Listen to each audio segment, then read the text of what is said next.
السلام علیکم ورحمۃ اللہ وبرکاتہ۔ آج کا پیغام۔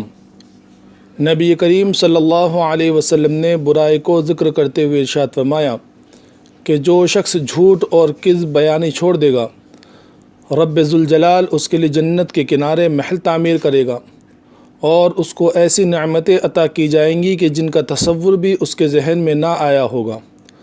غور کریں، نماز، روزہ، حج اور زکوٰۃ کے ساتھ اگر سچائی کی صفت بھی انسان نے اپنے اندر پیدا کر لی تو اس کی مغفرت یقینی ہو جائے گی۔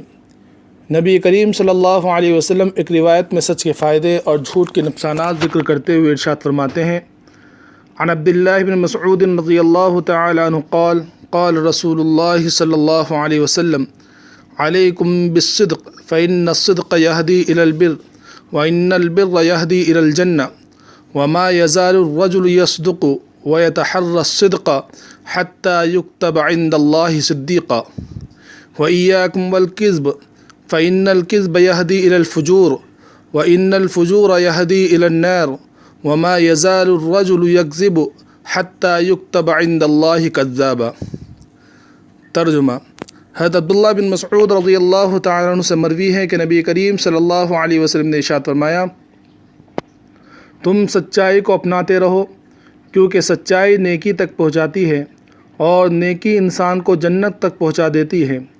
انسان برابر سچ بولتا ہے اور سچائی میں غور و فکر کرتا رہتا ہے، یہاں تک کہ وہ اللہ کے نزدیک صدیقین میں شامل ہو جاتا ہے۔ اور تم لوگ جھوٹ سے بچو کیونکہ جھوٹ فسق و فجور کی طرف لے جاتا ہے۔ انسان برابر جھوٹ پر جھوٹ بولتا رہتا ہے اور جھوٹ بولنے میں غور کرتا رہتا ہے، یہاں تک کہ اللہ کے یہاں اس کا نام جھوٹوں میں لکھ دیا جاتا ہے۔ گویا اگر گناہوں میں اور فسق و فجور سے بچنا ہے تو جھوٹ کو چھوڑنا پڑے گا، ورنہ تو رائے ہدایت کا حصول اور جنت کا دخول ایک خواب بن کر رہ جائے گا اور انسان اخروی نعمتوں سے محروم ہو جائے گا۔